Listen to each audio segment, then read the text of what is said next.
Assalamualaikum murid-murid. Alhamdulillah kita bertemu lagi pada pagi ini. Okey, kita masih lagi belajar dalam bab objek menyerap air. Cuba buka buku teks kamu. Buku teks kamu. Muka surat 74. Di sini ada ditulis tajuk dia keupayaan objek menyerap air. Di dalamnya ada dua orang murid yang sedang berbual. Okey, murid perempuan tu berkata, kertas menyerap air. Kain juga menyerap air. Dijawab oleh murid lelaki tersebut, tetapi objek manakah menyerap air lebih banyak? Okey. Hari ini kita akan buat satu uji kaji untuk melihat objek manakah yang paling banyak menyerap air. Untuk tujuan tersebut, diminta murid membuka buku aktiviti muka surat 52. Okey, muka surat 52. Mari uji. Serap sedikit atau banyak. Alat dan bahan yang digunakan pertama bika. Disebabkan cikgu ada di rumah, bukan di sekolah sekarang ni. Bika cikgu gantikan dengan gelas kaca. Nanti kita akan buat uji kaji. Kemudian 3 silinder penyukat. Cikgu berada di rumah, tentulah di rumah cikgu tidak ada silinder penyukat. Kemudian air berwarna. Okey, kita akan sediakan air berwarna. Cikgu masukkan di sini. Okey, sedikit air. Kita jadikan nanti air berwarna. Okey, kemudian di sini ada sangkuit. Cikgu jadikan, campurkan dengan air putih tadi supaya jadikan air berwarna.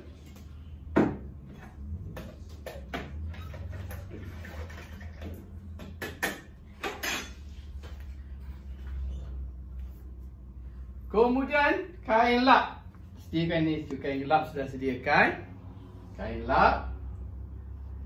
Kertas tisu. Ni kertas tisu.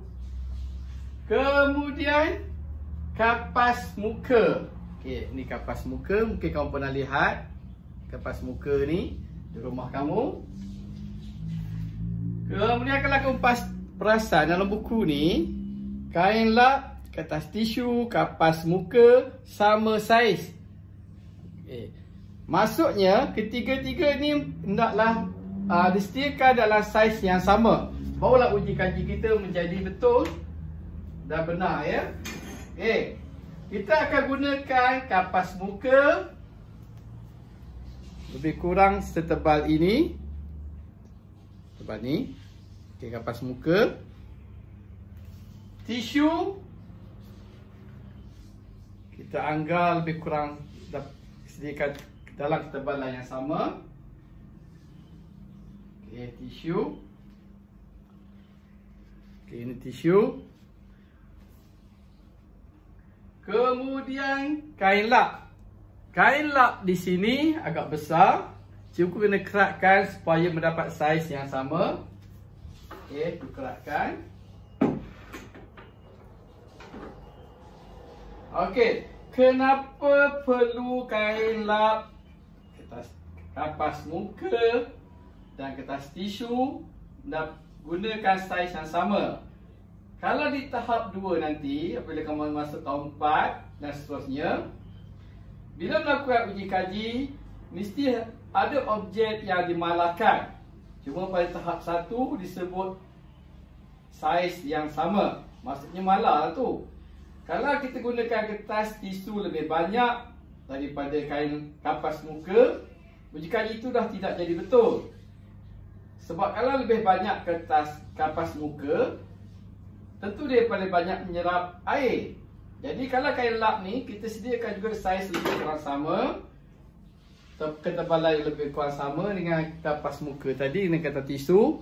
Barulah eksperimen ni menjadi benar dan boleh diakui, ya. Seterusnya, cikgu masukkan air ke dalam gelas kaca ni. Mesti pada paras yang sama. Okey, sediakan paras yang sama.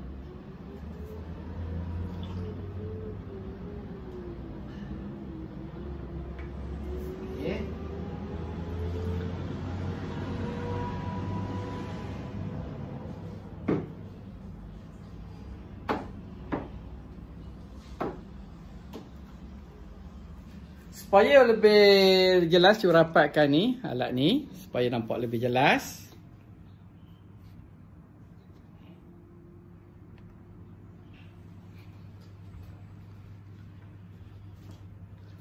Okey, mula cikgu guna kapas muka ni, cikgu akan rendamkan di sini selama lebih kurang 20 saat. Cikgu akan kira 1, 2, 3, 4, 5, 6, 7, 8, 9, 10, 11, 12, 13, 14, 15, 16, 17, 18, 19, 20. Cikgu angkatkan. Kamu lihat paras air yang tinggal. Banyak ni. Kemudian kita gunakan tisu, kertas tisu. Tengok, kita kira sama-sama sehingga 20.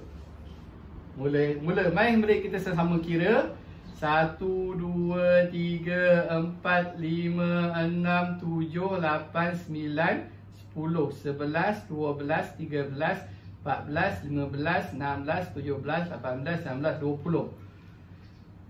Tengok paras air yang tinggal. Sebanyak ni. Kain lap pula, kita kira sehingga 20. Kita rendamkan selama 20 kiraan cikgu. 1, 2, 3, 4, 5, 6, 7, 8, 9, 10, 11, 12, 13, 14, 15, 16, 17, 18, 19, 20. Okey, kayu sudah siap. Kita lakukan. Kita lihat sama-sama. Paras air yang tinggal menggunakan kertas muka. Banyak ni.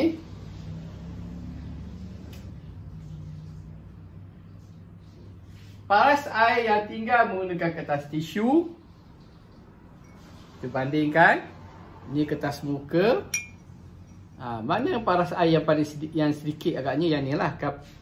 Kertas muka ni. Okey. Cikgu bandingkan yang menggunakan kain lap dengan kertas muka. Tengok paras air yang tinggal. Kalau paras air yang rendah menunjukkan banyak air yang diserap di sini. Paras air yang tinggi ni masih tinggi menunjukkan sedikit air yang diserap. Okey, di sini dapat cikgu rapatkan ketiga kelas tadi. Ini menggunakan kapas muka untuk paras air yang tinggal. Ini menggunakan kertas tisu untuk paras air yang tinggal. Ini menggunakan kain lap untuk paras air yang tinggal. Pada sini saya yakin murid dapat membezakan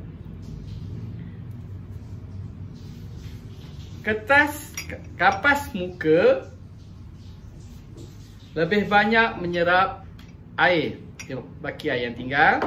Kemudian diikuti oleh kertas tisu, paras air yang tinggal. Kemudian diikuti oleh kain lap, paras air yang tinggal. Alhamdulillah, selesai sudah kita membuat uji kaji. Okey, sekarang masuk topik perbincangan hasil daripada uji kaji yang telah kita jalankan sebentar tadi, yang kita telah buat. Tengok pada jadual ni dekat nombor 3. Perhatikan paras objek dan tandakan tik atau peraih pada jadual di bawah. Diberi situ objek, kain lap, kertas tisu, kapas muka.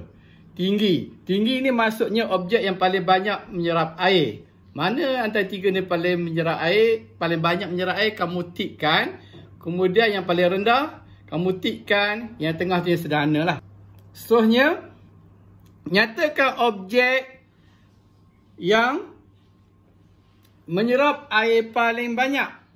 Kamu tulis daripada hasil uji kaji tadi, kita dah dapat lihat mana objek yang paling menyerap air, paling banyak menyerap air. Kamu tuliskan di sini jawapan dia.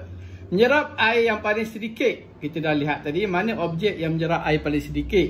Kemudian nombor 2, susunkan objek tersebut mengikut keupayaan menyerap air secara urutan menaik. Maksud dia objek yang paling sedikit menyerap air kamu tuliskan di sini. Yang paling banyak menyerap air kamu tuliskan di hujung ini. Kemudian yang satu lagi tentulah yang di tengah ni ya. Okey, saya yakin murid boleh melakukannya dengan betul. Seterusnya buka buku aktiviti ni, muka surat seterusnya, muka surat 53. Kita akan bincang sini. Uji objek dengan air. Alia telah menjalankan aktiviti untuk menguji keupayaan menyerap air terhadap 3 jenis objek. Kertas sebak, berbola kapas, kad manila. Cikgu yakin kalau sebut kapas, berbola kapas, kamu faham apa itu bola kapas, kad manila kamu tahu. Kertas sebak ni, apa dia kertas sebak ni? Paling mudah nak faham kertas sebak ni, kertas yang warna putih, biasanya kertas manjung lah. Okay. Ataupun kertas A4 tu. Okay, itu kertas sebak. Berikut ialah hasil pemerhatian aktiviti tersebut. Objek kertas sebak. Paras air sebelum uji kaji dijalankan. Tengok sini, sebelum uji kaji dijalankan. Kertas sebak, berbola kapas, kad manila, paras air dia adalah sama. Ini yang ditetapkan, yang dimalahkan, iaitu isi padu air di dalam bika. Kemudian, paras air yang tinggal sedikit atau banyak. Kertas sebak diberi seperti dalam gambar ni, paras air yang tinggal. Kemudian berbola kapas, paling sedikit paras air yang tinggal. Mana pergi air itu? Maksudnya air telah diserap oleh berbola kapas tadi. Kad manila, paras air dia tidak berubah. Maksudnya air tidak diserap oleh kad manila dalam uji kaji tunjuk di dalam buku ini. Okey. Antara dua ni, kertas sebak dengan berbola kapas, yang mana paling banyak menyerap air? Cikgu yakin kamu boleh jawab dengan betul berdasarkan uji kaji yang telah berjalan tadi sebentar tadi. Okey, tengok pada soalan. Objek manakah yang paling banyak menyerap air? Kamu tulis ni jawapan dia daripada perbincangan kita tadi. Kamu boleh nampak. Objek manakah yang menyerap air sedikit? Objek manakah yang menyerap sedikit air? Mana yang menyerap sedikit air? Kemudian, susun objek mengikut upayaan menyerap air secara menaik. Maksudnya, daripada paling kurang menyerap air kepada paling banyak menyerap air. Nombor 4. Susun objek mengikut keupayaan menyerap air secara menurun. Maksudnya, daripada paling banyak menyerap air kepada paling sedikit menyerap air. Dia lawan antara 3 dengan 4 ni. Okey. Seterusnya, buka buku aktiviti ni, muka surat 54. Kenali kepentingan objek. Suaikan jawapan dengan gambar yang betul. Okey, ada situasi dia, air tertumpah di atas lantai. Ada seorang budak yang luka kakinya, seorang budak yang mengelak peluh dia. Ini yang ini mengecat, ini melukis ya. Ini dia tahu sini warna-warna untuk melukis. Ini ada gelas, ada cawan. Dia basah ya, macam mana nak keringkan. Okey, kemudian diberikan objek sini, ada sini bola kapas. Ada muk, ini canvas. Canvas untuk melukis, bukannya whiteboard macam kat sekolah. Ini canvas untuk melukis. Ini tisu panjang yang besar. Ini tisu yang dalam kotak. Kepentingannya menyerap warna air. Mana satu menyerap warna air? Menyerap cecair ubat, mengeringkan tumpahan air. Yang mana sesuai digunakan untuk mengeringkan tumpahan air? Kemudian menyerap peluh. Yang mana satu menyerap peluh? Kemudian mengeringkan pinggan mangkuk. Mana sesuai digunakan untuk mengeringkan pinggan mangkuk? Jadi di sini cikgu harap murid boleh berfikir dan beri jawapan yang betul. Dan hasil cikgu akan semak apabila sekolah dibuka nanti. Okey. Sekian, terima kasih. Untuk sebelum mengakhiri pelajaran pada pagi ini, apa yang boleh cikgu katakan? Jaga diri, jaga keluarga dan amalkan SOP yang betul untuk menjaga kesihatan kita. Sekian, terima kasih.